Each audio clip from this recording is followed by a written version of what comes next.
Ok. Donc, je vais avoir un petit peu de mal. J'ai l'habitude de faire les trucs en anglais. Donc désolé s'il y a des mots ou si je m'arrête parce que je trouve plus le français, ce qui est très nul. Je suis victime du syndrome de Jean-Claude Van Damme. Donc, ce dont on va parler aujourd'hui, c'est de Invoke Dynamic, mais on va prendre un petit chemin détourné. On va prendre un petit chemin détourné parce que je vais...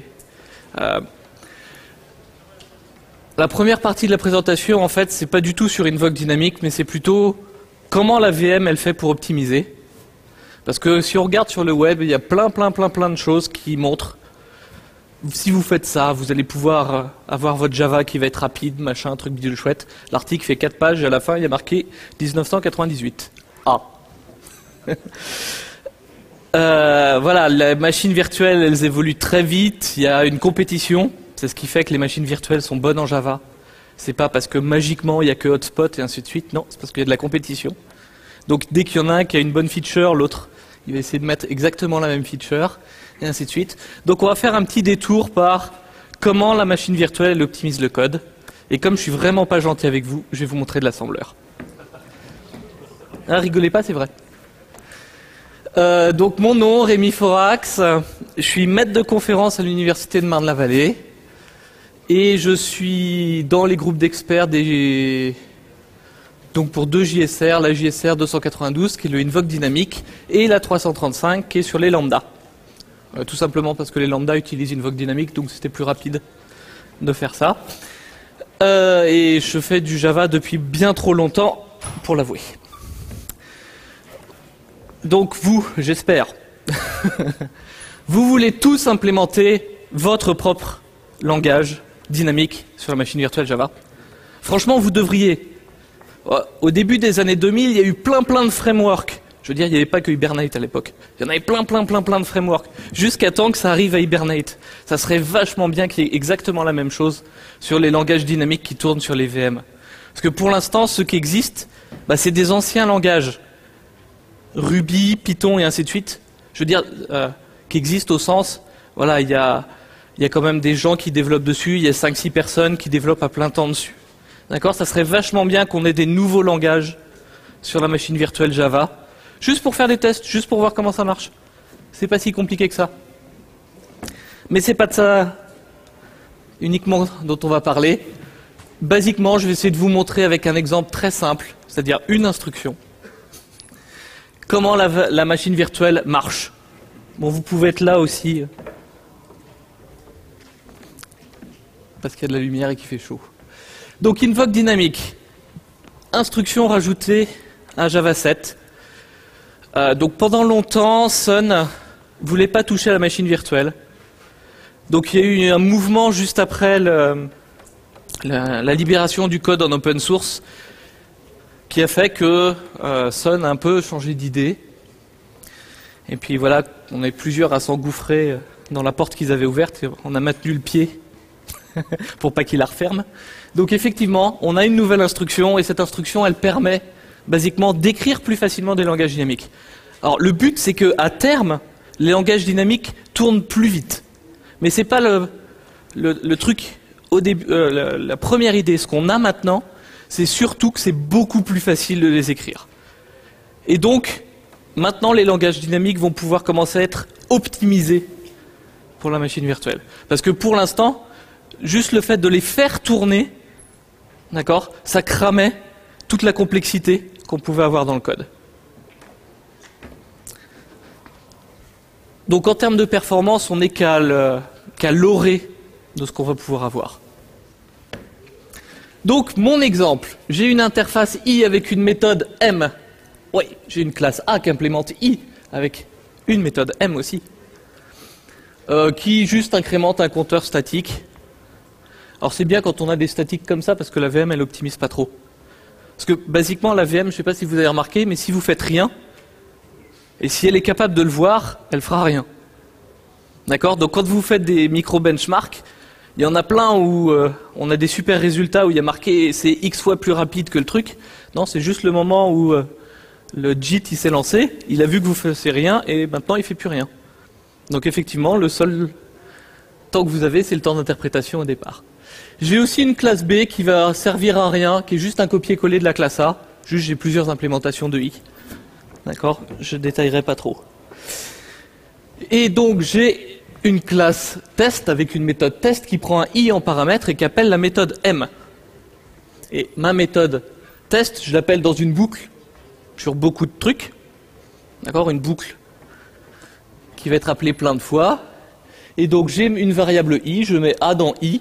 D'accord? Donc, je mets ma classe, enfin, un objet de ma classe A dans une variable de l'interface. J'appelle test. Donc, logiquement, ça devrait appeler la méthode M de A. Hein. Logiquement. Et puis à la fin, justement, j'affiche ma méthode statique là, c'est juste pour lui faire afficher des choses, donc il ne peut pas optimiser. Parce que je lui fais faire un calcul et il est obligé d'écrire le résultat. Il ne faut pas trop optimiser. Donc ça, c'est le bytecode. Vous savez tous que, en fait, réellement, la machine virtuelle exécute du bytecode, elle n'exécute pas du Java. D'accord? Il y a une légère différence, mais il y a quasiment une...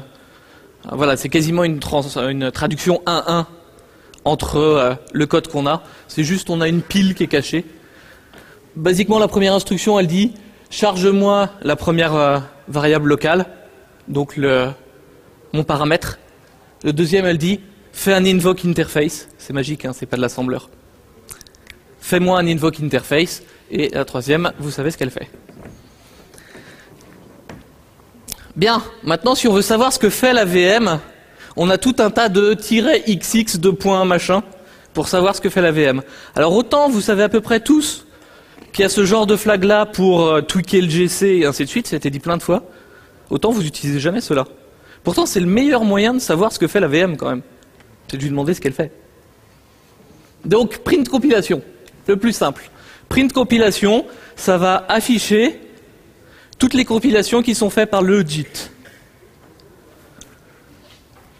Alors, les chiffres à gauche, là, c'est le temps en millisecondes.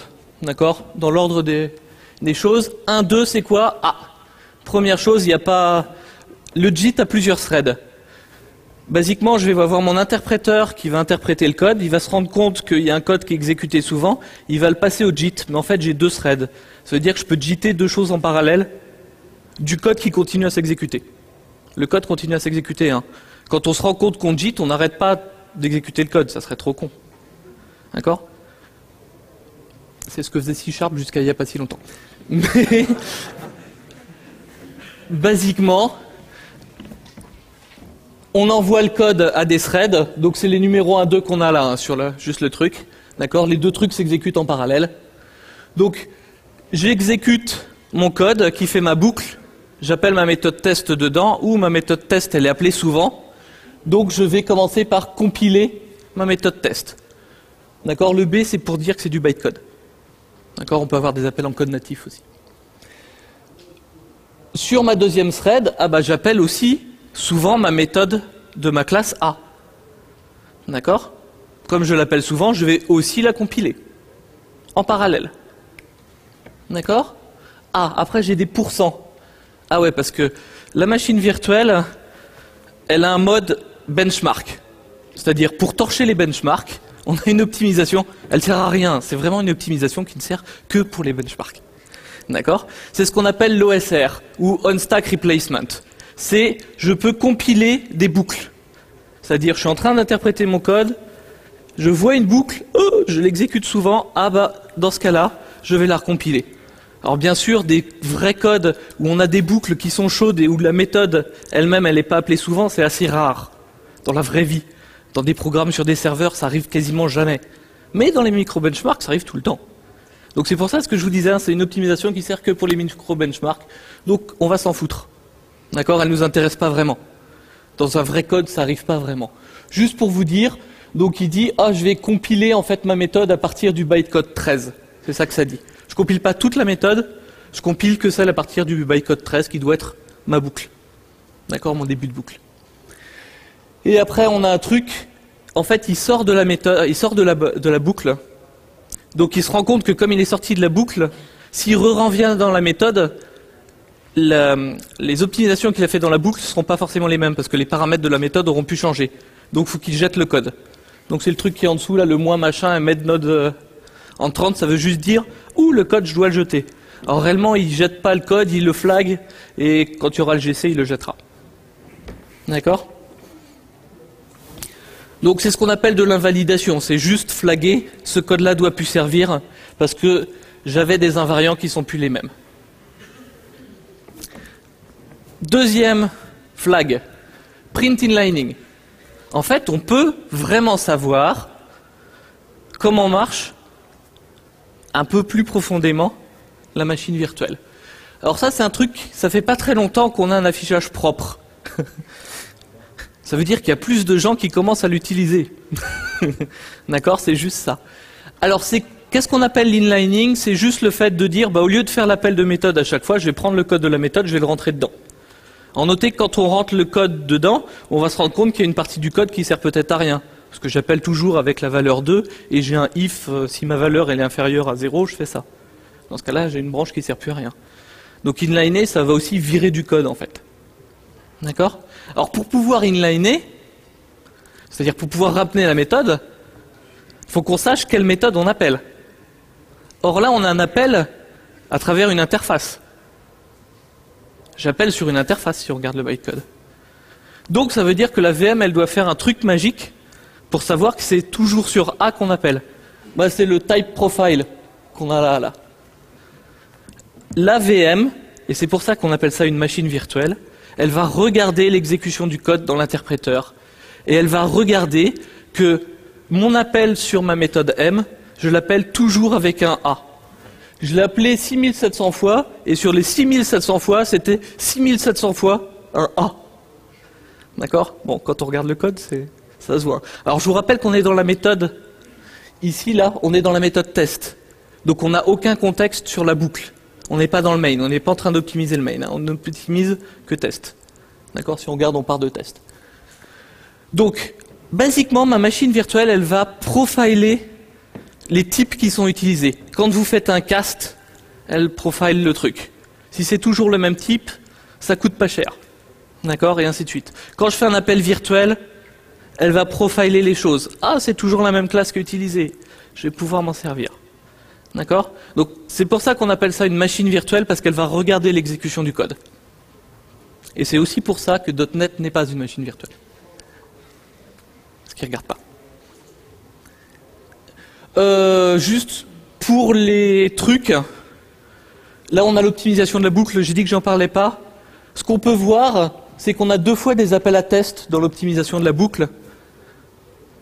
Parce qu'on peut dérouler les boucles, où là on fait ce qu'on appelle du loop peeling, c'est-à-dire on considère on sort la première exécution de la boucle, comme ça tous les tests annulent et ainsi de suite, ils seront faits qu'une seule fois par rapport aux autres. Les run checks, ils seront faits qu'une seule fois, enfin, les accès au tableau seront faits qu'une seule fois, et ce genre de choses-là. Et tout ce qui est des constantes de boucle vont être sorties de la boucle aussi, et ainsi de suite. Enfin bon, bref, ça optimise. Truc qui est vachement intéressant, donc on a des inline hot, ça veut dire qu'on appelle souvent la méthode. D'accord, on peut avoir des warm, je l'appelle un petit peu ça, c'est tiède, quoi. D'accord. Et puis on peut avoir des cold. Alors réellement c'est les never executed qu'on a là. Là si on regarde, j'ai mon optimisation de ma boucle. Donc le truc qui est en dessous de la boucle, je ne l'ai pas encore exécuté. Ma méthode dump, qui est juste en dessous de la boucle, je ne l'ai pas exécutée. D'accord? Donc il se rend compte, ça veut dire quoi? Ça veut dire qu'il n'ira même pas regarder ce qu'il y a derrière. De toute façon, si on veut optimiser un langage, alors Java est aussi un petit peu dynamique quand même. Donc si on veut optimiser un langage comme Java, qui est un poil dynamique, faut qu'on ait le profiling. Faut qu'on ait, d'accord, des informations de j'ai appelé avec quel objet et ainsi de suite. Parce que sinon on va générer du code de merde. Ou du C++. Ça dépend comment on appelle les choses. Alors je dis du C++ avec des objets, hein, pas du C++ que les gens ils écrivent avec des templates. Ça génère du code statique, c'est bon. En termes de perf, je parle. Bien. Donc on continue parce qu'on peut faire mieux encore que print inlining. Print assembly. Alors le truc c'est qu'on peut pas faire là avec la VM en production, avec la VM que vous utilisez tout le temps, parce qu'elle est obligée de garder des métadatas. Parce que afficher l'assembleur c'est bien, mais afficher l'assembleur avec les commentaires, c'est mieux. Parce que je vais vous montrer l'assembleur, mais on va lire les commentaires à côté, on va pas lire l'assembleur. D'accord? Alors c'est pour ça que je pense que tout le monde peut le faire. Donc on est obligé d'utiliser un désassembleur Donc on a un projet qui s'appelle H10 pour Hotspot Disassembler qui est capable d'afficher donc l'assembleur généré par Hotspot et on a directement des binaires. Alors comme vraiment print assembly c'est l'invocation suprême, on est obligé en plus de rajouter un unlock diagnostic VM options devant. D'accord?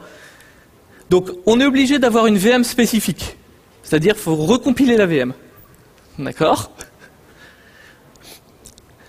Il faut prendre un package ici en binaire et le mettre à l'emplacement de là où il y a le libvm.so. Et après, il faut lui mettre de la magie noire avec des options. Alors tout est expliqué dans cette page-là. D'ailleurs, si vous allez lire, c'est vachement intéressant les hotspot internals. On a comment ça marche. D'accord? La documentation n'est pas complète, mais il y a pas mal de choses déjà. Le reste, c'est dans le code. Donc, je vais vous montrer des résultats de print assembly. J'espère fortement que des gens, au hasard, par exemple Henri Gomez, pourraient directement générer ce genre de VM sous forme de package disponible pour tout le monde en binaire avec directement des assembleurs et juste pour aller voir, comme ça, ce serait un peu mieux que lire des blogs.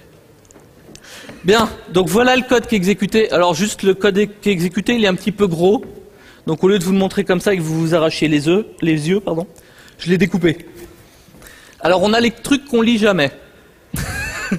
Que je vous montre au début, mais on les lit jamais. Donc au début, on a un truc qui dit ma méthode s'appelle test et le paramètre 0 il va être stocké dans le registre RSI. D'accord? Et ça correspond à un objet de l'interface I. Et ainsi de suite. Après, on a ce qu'on appelle le prologue et l'épilogue, c'est-à-dire le truc qui est en début de méthode et à la fin de la méthode qui permet de gérer la pile et ainsi de suite. Donc c'est les trucs qu'on lit jamais. Donc réellement, on les lit jamais.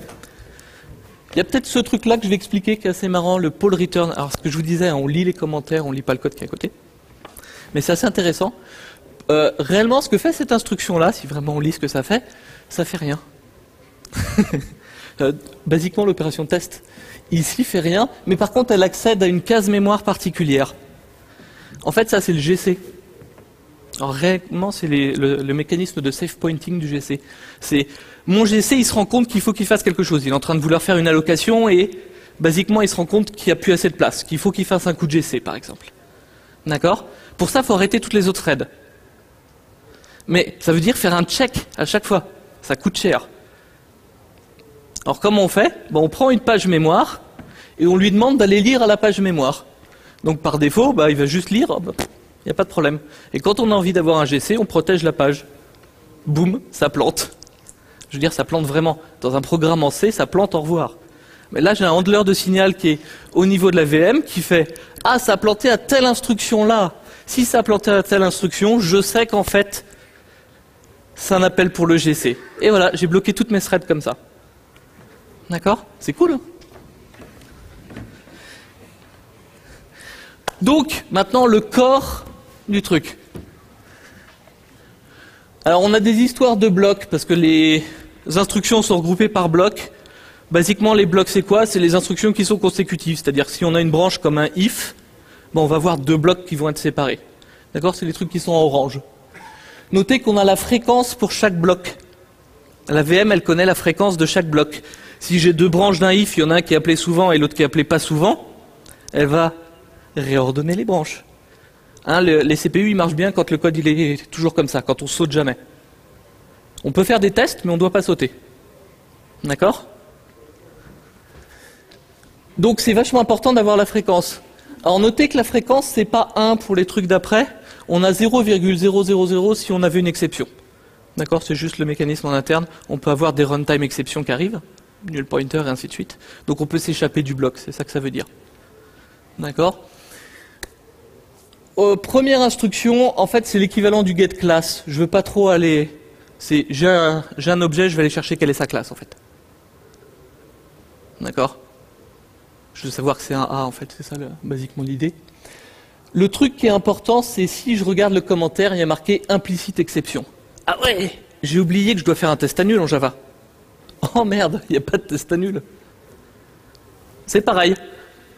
Ça plantera, c'est pas grave. La VM, elle sait que ça plantera là, et elle générera le null pointer exception. Donc j'ai un handler qui est installé, qui va voir quelle est l'instruction qu'a plantée, savoir que c'est à tel endroit, d'accord, créer le stack trace correspondant et ainsi de suite. Donc annul.e, le check annul est vraiment pas fait. D'accord, c'est le mécanisme de protection mémoire du CPU qui le fait. Cool. On continue. Alors là, on va voir comment ça marche en fait un appel virtuel. Réellement, l'appel virtuel n'est pas fait. Ce qui est fait réellement, c'est si c'est un A, t'appelles ça. Alors c'est même pire que ça, c'est si c'est un A, d'accord, si ma classe c'est un A, alors je peux directement prendre le code et le remplacer ici. D'accord, j'ai pas vraiment en fait réellement d'appel de fonction qui est fait. La première chose qui est fait, c'est que j'ai justement mon profil de type qui me dit c'est toujours un A. Alors notez que c'est toujours un A pour tous les appels qu'on a fait. Ça ne veut pas dire que dans 120 ans, ça ne va pas être un B. Il n'y a pas quelqu'un qui va m'appeler ma méthode test avec un B. D'accord, ça serait problématique.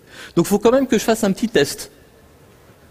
D'accord, c'est le CMP machin, là, je fais un test pour regarder est-ce que mon registre 10, il vaut une certaine adresse. L'adresse c'est quoi? C'est l'adresse de l'objet A en mémoire. D'accord?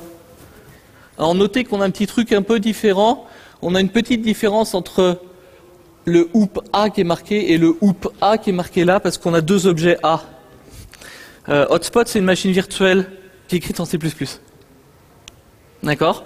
Et donc les objets Java, on peut les voir comme des objets C++. Chouette. Donc ça veut dire qu'on a deux objets qui correspondent à A en fait. On a l'objet C++ et l'objet Java. L'objet Java, c'est celui qui correspond à la classe de A, enfin le Javalang class que vous obtenez quand vous avez. D'accord? C'est pour ça qu'on a ces deux objets-là. Bon, c'est pas très intéressant à savoir qu'on a ça. Mais bon, basiquement, ça veut dire qu'on fait un test ici. D'accord? Pour savoir est-ce que c'est la bonne classe. Notez que ça veut dire quelque chose pour le GC. Hein. Ça veut dire que si jamais je bouge mes objets en mémoire, ils vont changer. Il va falloir que je parcours le code qui a été généré pour changer dans le code quelle est l'adresse des machins que j'ai. D'accord? Alors ça, c'est pas fait partout par la VM. Quand ça sera fait complètement, on n'aura plus besoin de permgen. Vous savez, permgen? Le truc machin... D'accord? Permgen, c'est le truc qui stocke les classes parce qu'il garantit que les classes, elles vont pas bouger, être bougées par le GC. Donc ça évite de parcourir le code. Comme ça fait chier tout le monde, maintenant la VM va parcourir le code généré. Et c'est pour ça que ça se fait pas en un jour. Bien. Donc en fait j'ai mon test. Ce test-là, normalement il devrait jamais planter, il ne devrait jamais arriver. C'est-à-dire je devrais jamais sauter. Pour l'instant j'ai appelé qu'avec DA, il y a de grandes chances que j'appelle toujours avec DA. D'accord? Et donc après j'ai ma dernière instruction, en fait qui est un bloc de deux instructions. Je vais chercher l'adresse de la classe, et par rapport à l'adresse de la classe que je stocke dans R10 là, je vais chercher le champ qui a l'adresse 70 par rapport à la classe. Donc j'accède en fait à ma variable statique. Dans Hotspot, les variables statiques sont au même endroit que les Javalang class. C'est un des champs du Javalang class en fait. Voilà. Juste marrant de le savoir. Et puis là c'est un inc. Donc j'incrémente. Je suis en train de faire mon counter ++. D'accord? Donc si on regarde par rapport au code qu'on a écrit, on a écrit quand même un code où j'avais une méthode qui faisait un appel, d'accord, à travers une interface vers une autre méthode. La façon dont c'est généré, c'est je fais juste un test pour savoir est-ce que mon objet il est de la bonne classe. S'il n'est pas de la bonne classe, je m'en vais. D'accord? S'il est de la bonne classe, alors j'incrémente directement ma variable statique. Alors ça veut dire quoi? Si c'est pas de la bonne classe, alors je m'en vais. Le problème, c'est que je vais essayer de ne pas générer le code de... Et qu'est-ce qui se passait si j'appelais B? Parce que c'est jamais arrivé. Ça sert à rien que je génère le code, ça se trouve, ça va jamais arriver. Donc c'est un truc qui peut arriver, pas fréquemment. D'accord? Et en fait, c'est ça toute l'astuce de l'optimisation, enfin des optimisations qui sont faites par les VM Java de façon générale. L'idée, c'est de générer uniquement le code qu'on appelle. Et si on arrive dans un cas qui n'était jamais arrivé, on va ressauter dans l'interpréteur en fait. D'accord? Donc ça nous donne un code à peu près comme ça. On va sauter à cette adresse-là. Donc là, on s'en fout, mais on remet des paramètres pour que l'interpréteur il soit content. Et on va envoyer à l'interpréteur une structure particulière. Cette structure particulière, elle décrit dans quel registre j'ai telle et telle et telle valeur pour reconstituer la pile de l'interpréteur, pour que je puisse rappeler l'interpréteur. Oh, joie. Alors normalement, c'est censé jamais arriver. D'accord? Ou le moins possible. Ça peut arriver, hein, je peux créer un objet B, puis je peux appeler. Dans ce cas-là, qu'est-ce qui va se passer? En fait, quand je saute dans l'interpréteur, d'accord, le code qui avait été généré va être marqué comme étant plus valide, d'accord, et au bout d'un certain temps, le JIT va régénérer un nouveau code.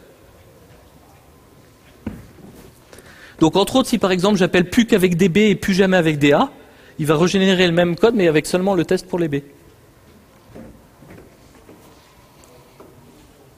D'accord? Donc ça marche juste comme ça. On profile le code, on enregistre les types, la fréquence des branches, où est-ce que je passe le plus fréquemment. D'accord? Faut pas que je saute. Donc autant que je saute le moins fréquemment possible au moins. D'accord? Et on génère uniquement le code nécessaire. Donc ça veut dire qu'on dévirtualise les codes, enfin les appels de fonctions, enfin les appels de méthode, pardon.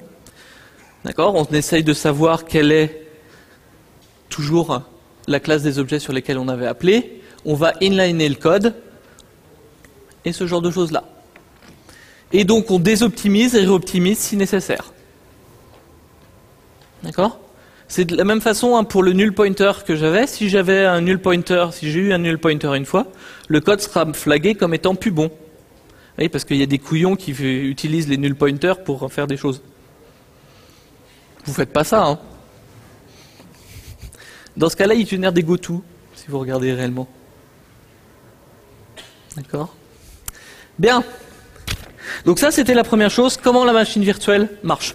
Alors, je voulais montrer avec Hotspot. La machine virtuelle d'IBM marche avec exactement le même principe. D'accord? C'est pas exactement les mêmes optimisations qui sont faites.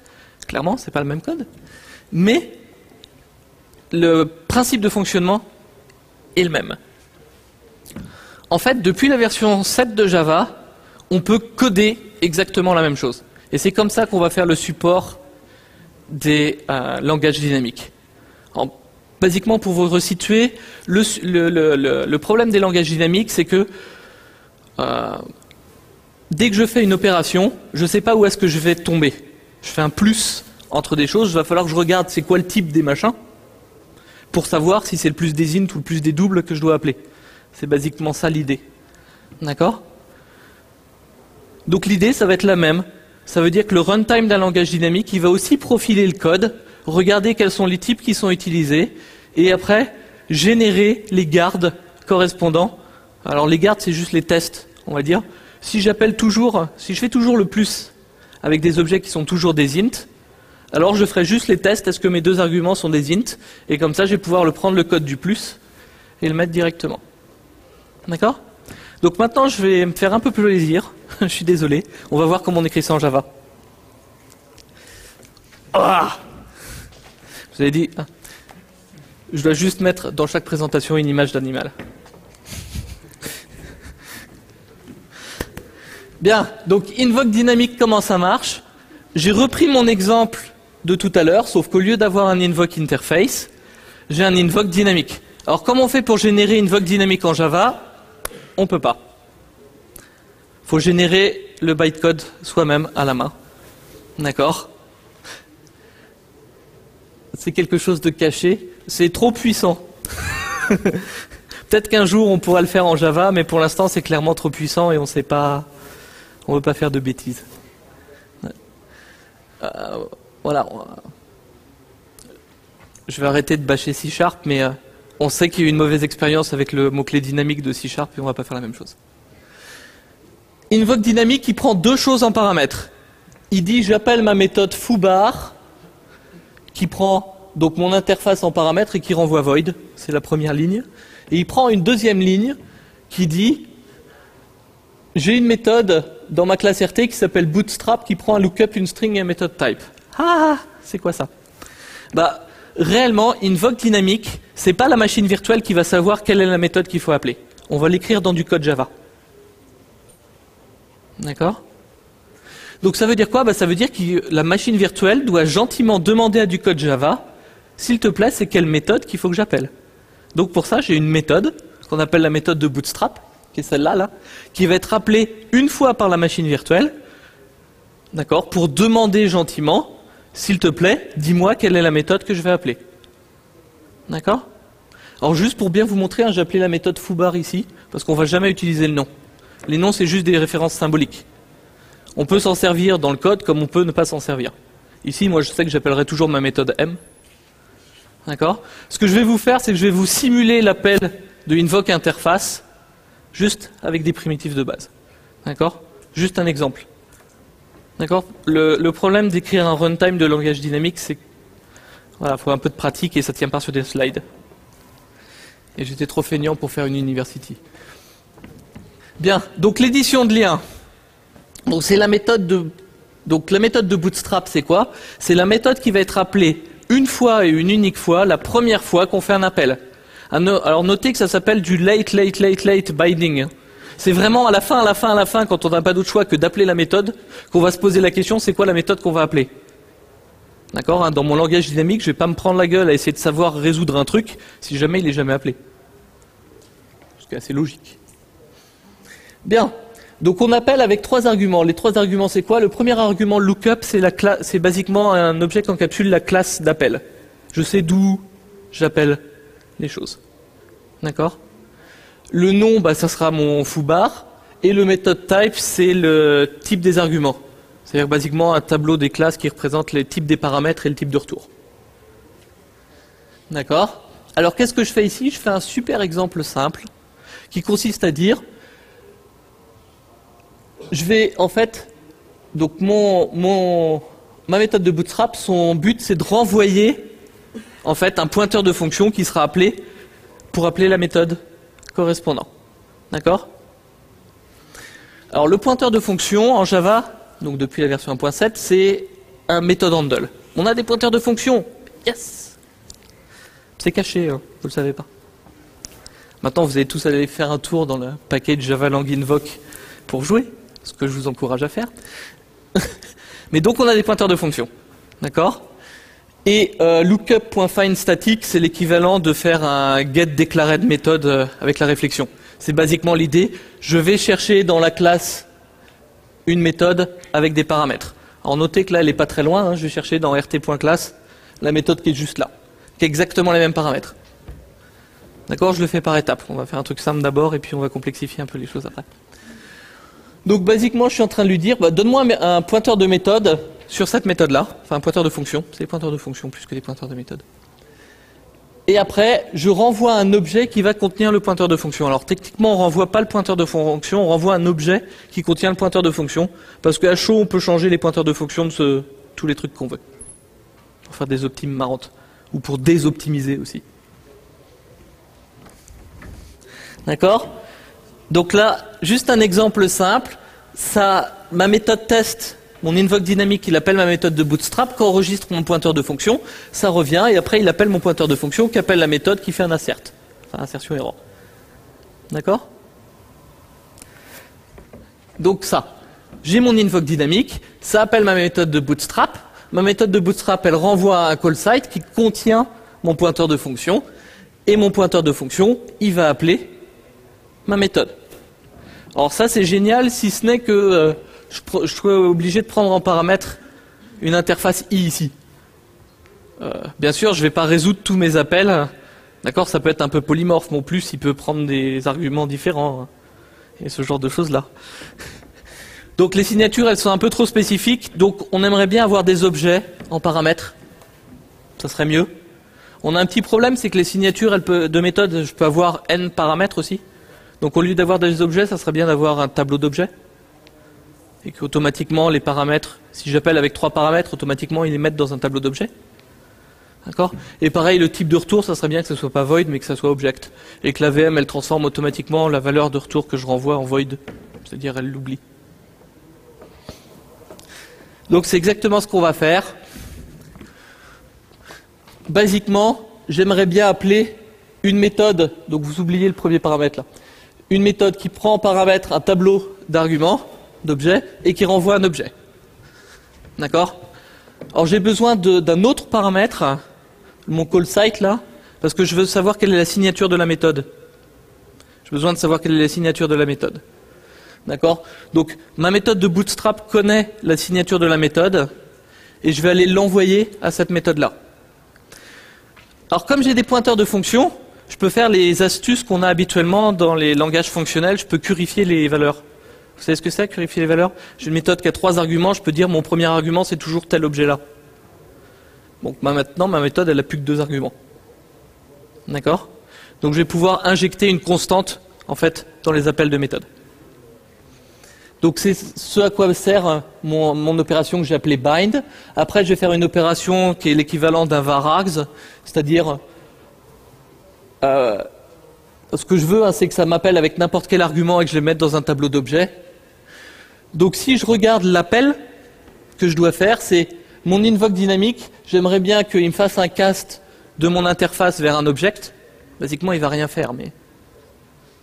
D'accord, parce que ça hérite toujours de object, c'est bon. Après, je vais le stocker dans un tableau d'objets, et après, je vais lui rajouter le call site que j'avais. D'accord?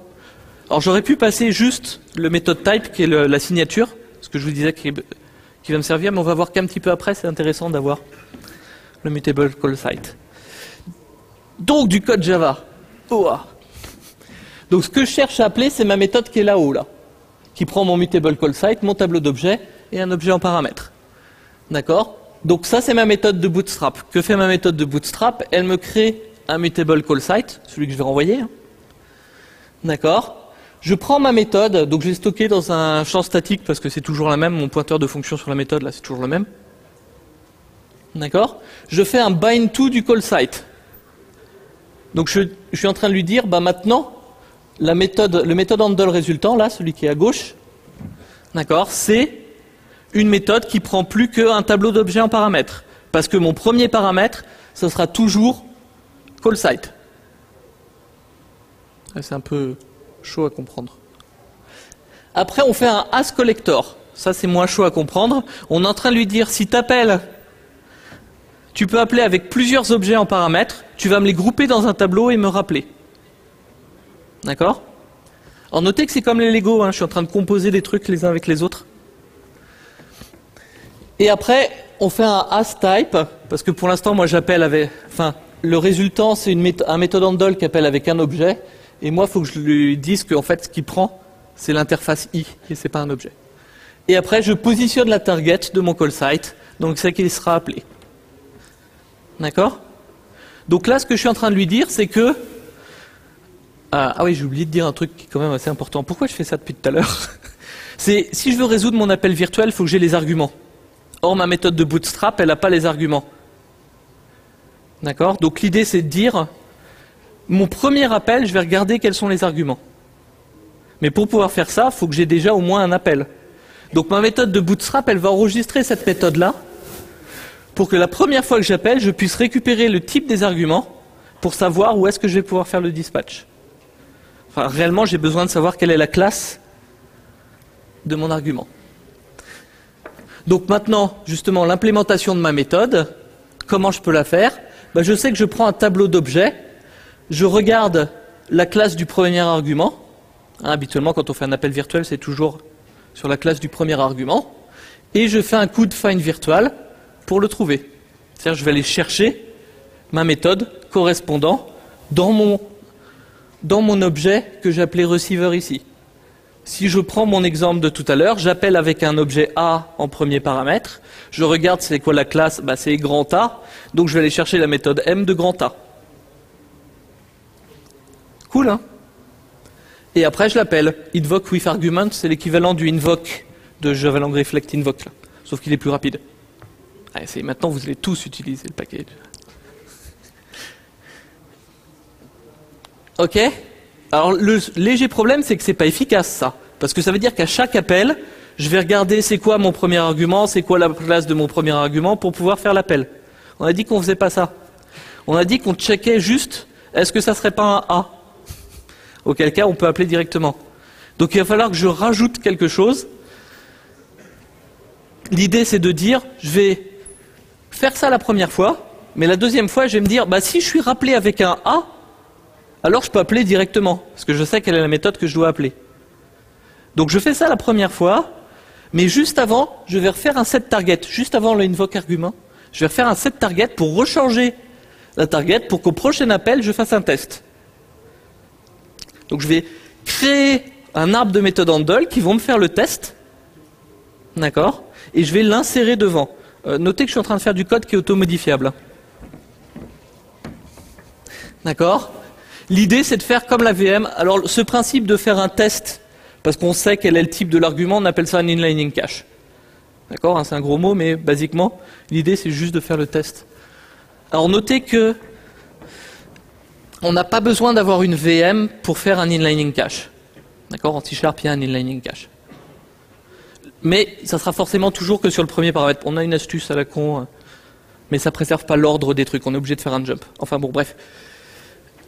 Toujours est-il que là, on va pouvoir faire quelque chose de bien plus puissant, puisqu'on va pouvoir décider en fonction de la sémantique de mon langage, non plus de regarder uniquement le premier paramètre, mais par exemple tous les paramètres. D'accord, pour faire un appel, ce qu'on appelle en multi-dispatch. On va pouvoir regarder certains paramètres, voir si ce n'est pas des paramètres qu'on dénomme, et faire des appels nommés, où on nomme les paramètres, d'accord, au lieu de... Et donc on va pouvoir permuter les paramètres, et ce genre de choses-là. D'accord? Bien, donc comment on fait le class check? Alors juste pour vous donner l'idée, je dois faire un « est-ce que ma classe elle est de ce type-là » Donc j'écris ma méthode qui fait mon class check. Ça veut dire je regarde est-ce que mon objet.getClass il est égal à un certain type. Et le type, je le connais parce que j'ai au moins appelé une fois, donc je sais quel est le type que je vais avoir. Et je ferai un coup de mon bind, enfin de mon bind to de tout à l'heure pour insérer quel est le type qui correspond, puisque je l'aurai lors du premier appel. Alors, je fais d'abord un premier appel pour savoir quel est l'argument, et je me dis, il y a de grandes chances que l'appel suivant, il ait exactement les mêmes arguments. Enfin, exactement au moins le même premier argument. Exactement, c'est pas l'argument, mais c'est le type de l'argument qui sera exactement le même. C'est ça qui m'intéresse. Donc voilà ce que je veux générer. Donc au premier appel, mon invoke dynamique, il va juste appeler cette méthode-là. D'accord? Comme tout à l'heure. Il fait mon premier appel.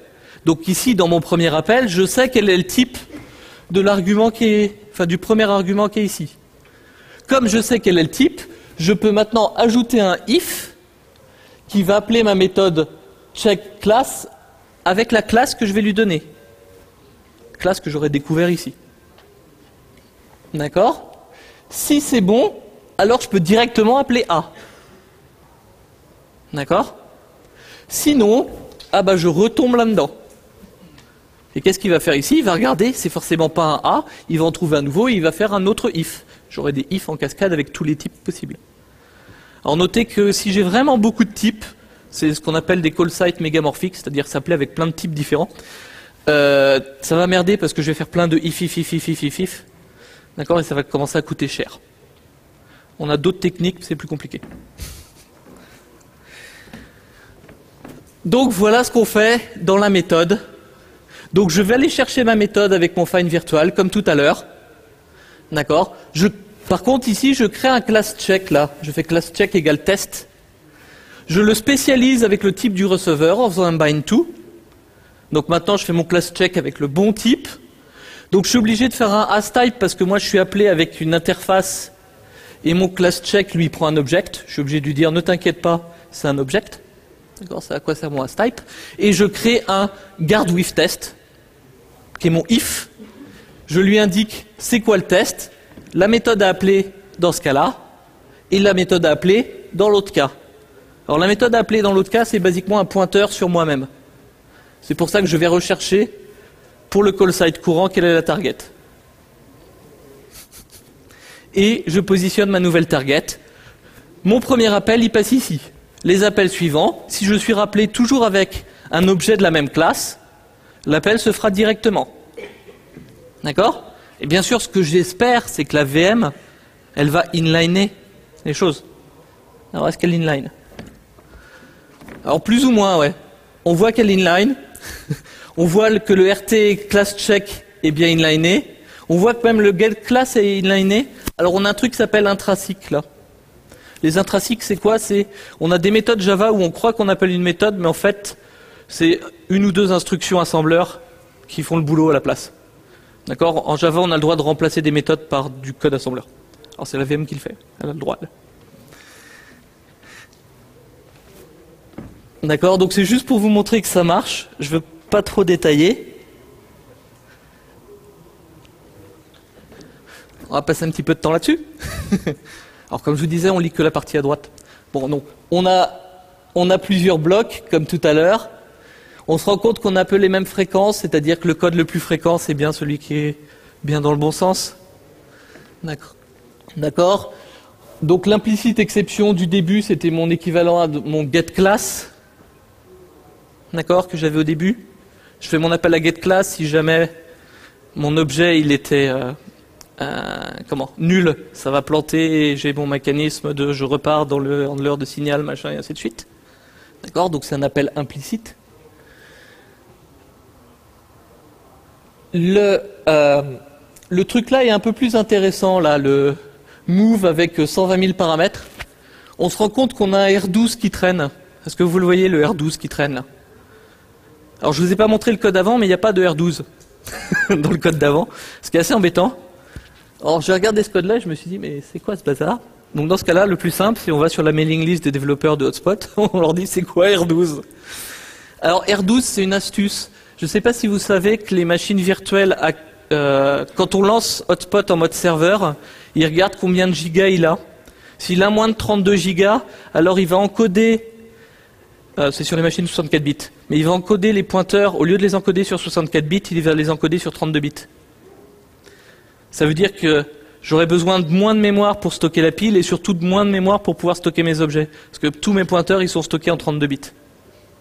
D'accord? Mais ça ne marche que si mes pointeurs, ils dépassent pas. Ben, normalement, ça devrait être 4 gigas. Alors, c'est pas vraiment 4 gigas parce que si vous regardez, comme les adresses, elles doivent être alignées, les 3 premiers bits, enfin, ou les 3 derniers, ça dépend de l'ordre dans lequel vous regardez, mais ils servent souvent à rien. Comme là, c'est une VM, elle a le droit de faire des décalages avant de faire les étoiles. D'accord? Donc, elle décalera les valeurs comme il faut pour restituer le...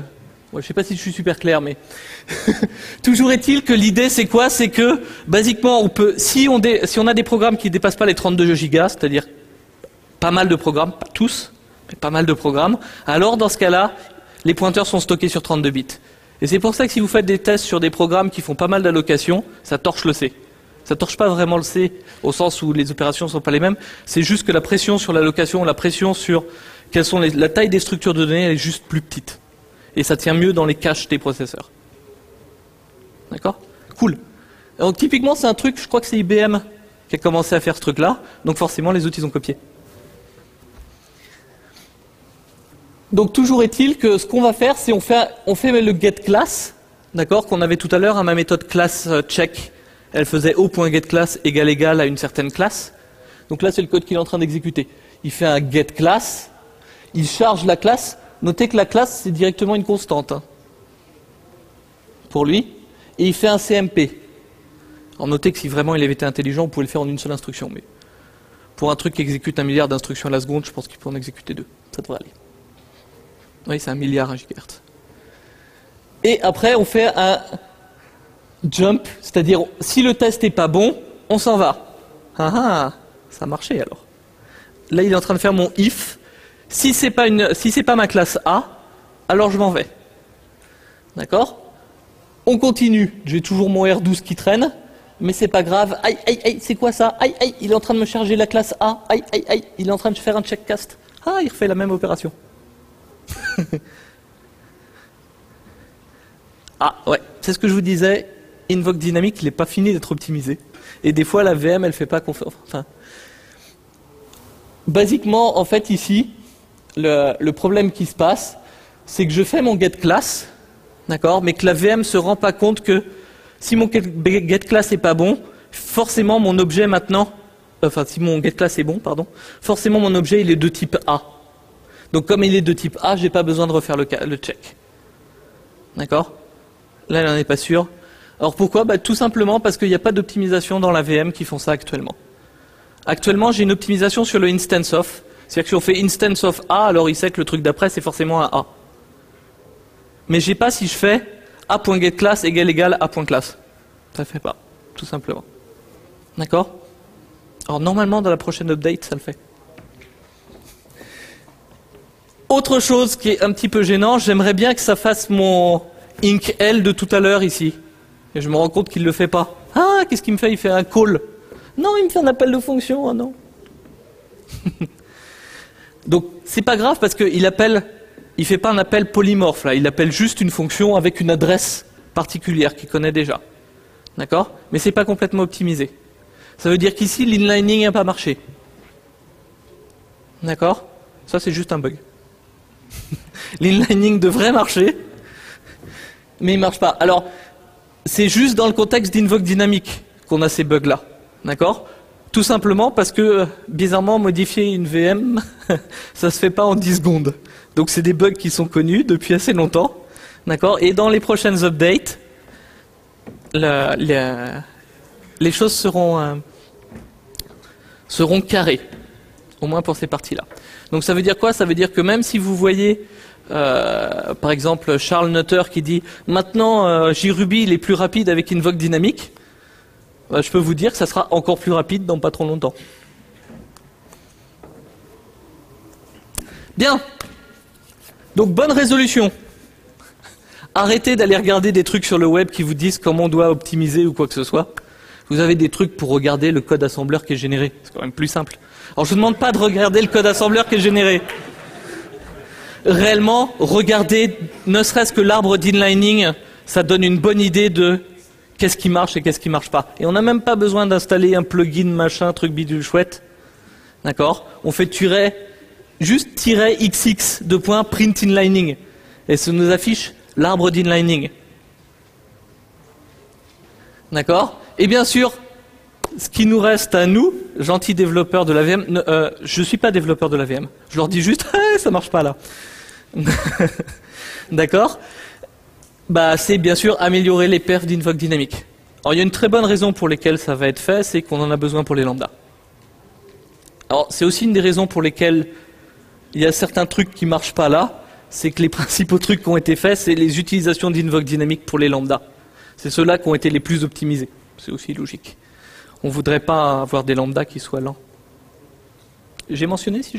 Non. Bien, voilà, question. Ouais.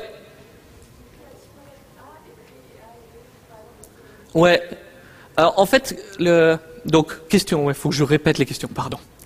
Donc question, qu'est-ce qui se passe si j'appelle une fois avec un objet qui est type A et après une autre fois avec un objet qui est type B et de type A et type B? Basiquement, donc pour le code d'invoke dynamique, la première fois on va serrer un if et la deuxième fois on va serrer un autre if par-dessus le premier. Donc c'est bon, ça marche, on appellera une fois l'un et une fois l'autre. D'accord? Et c'est exactement la même chose qui va se passer si on n'a pas invoke dynamique. Alors ça se passera différemment parce qu'on a l'interpréteur d'abord. L'interpréteur il va profiler le code et il va voir qu'on appelle avec autant de fréquences la classe A et la classe B. Donc ça veut dire que basiquement il doit faire les deux tests. Et après inliner les deux parties de code qui vont. Autre question? Oui. En Java, il n'y a pas de... Alors, ouais, bon, je peux le dire directement. En Java, il n'y a pas de syntaxe pour générer invoke dynamique. D'accord? Non pas que ça ne serait pas possible de le faire, mais que on a plein de problèmes. Quand tu dis invoke dynamique, tu dis je saute n'importe où, avec, voilà, j'ai des chaînes de machins qui font tout un tas de trucs. Comment ça marche avec les exceptions? Au hasard, comment ça marche avec... Basiquement, on a un truc qui est complètement dynamique dans un langage qui n'est pas du tout dynamique. Enfin, qui n'est pas du tout dynamique, qui est moins dynamique que ça. Donc ça pose tout un tas de problèmes. Ça ne veut pas dire qu'on ne va pas utiliser invoke dynamique pour faire un certain nombre de choses. Moi, mon rêve, ça serait d'arriver à persuader Brian Goetz, qui est le responsable du langage. S'il y a quelqu'un qu'il faut taper pour un changement du langage, c'est lui. Basiquement, on pourrait, il y a un truc qui est vachement bien en Ruby, c'est le méthode not supported ou quelque chose comme ça. Il y a ça aussi en Groovy. D'accord? Ça permet de faire tout un tas de proxys super génial. On n'a pas ça en Java, on est obligé de créer des proxys par-dessus, ce qui est complètement stupide, alors qu'on pourrait mettre le proxy directement dans l'objet. Typiquement, faire ça avec Invoke Dynamic, c'est quasiment rien à faire. Il faut juste persuader les gens. Mais maintenant, vous allez tous téléphoner à votre député pour... Oui.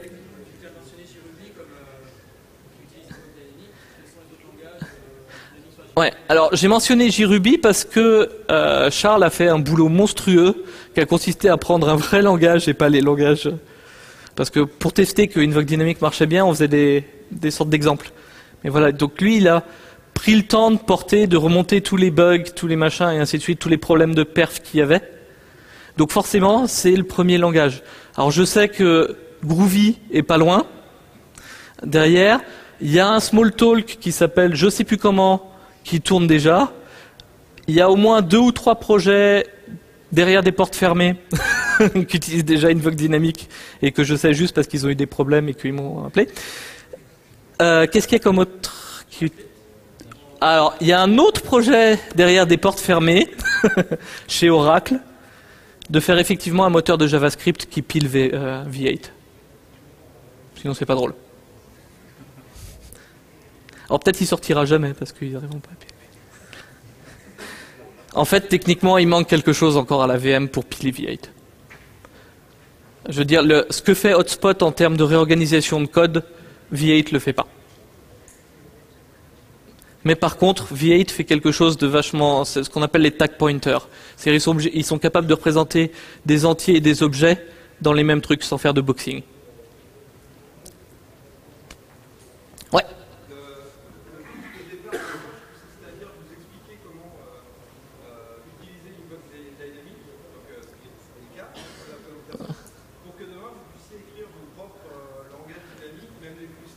Ouais. Et donc la question c'est quand la prochaine présentation pour ensuite expliquer comment faire la couche qui est au-dessus et quels sont les patterns à respecter pour passer en fait du langage dynamique, même aussi simple soit-il, à l'invocation. Donc pour ça, il y a une splendide conférence qui s'appelle le JVM Summit. Alors donc je répète la question, parce que j'ai encore oublié de répéter la question. La question c'est, c'est vachement sympa Invoke Dynamic, mais clairement il faut des patterns par-dessus qui sont les patterns des langages habituels. Et comment on les retraduit en Invoke Dynamic. Ouais, clairement, c'est un truc qu'il faut avoir. Et le prochain JVM Summit qui a lieu fin juillet là, il y a justement un workshop pile dessus. Donc je t'encourage à venir si tu veux créer ton propre langage dynamique. Et que tu veux visiter la splendide région de Santa Clara.